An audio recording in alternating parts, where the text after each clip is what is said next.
It's a very quick and easy process, so make sure to follow along. In this video, I'm going to teach you how to do this through the HSBC online banking at their website, but you can also do this process through the mobile banking app if you wish. The process might be slightly different, but the outcome is the same.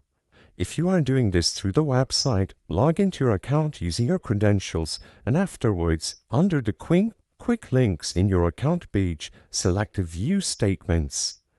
When you go to View Statements, you should be able to see a list of all your statements, and you can click the three dots at the right side out of each one of them, and from the drop-down menu that appears, you can select View Statements again. When you select View Statements from the drop-down menu, you can choose the relevant statement type, for example, credit card statements, composite statements, etc., and then choose the account for that statement. You will then be able to select the e-statement that you want to see and download it as a PDF file from the website. I hope I was able to help you on how to get HSBC Bank Statement Online. If this video helped you, please be sure to leave a like and subscribe for more quick and easy tips. Thank you for watching.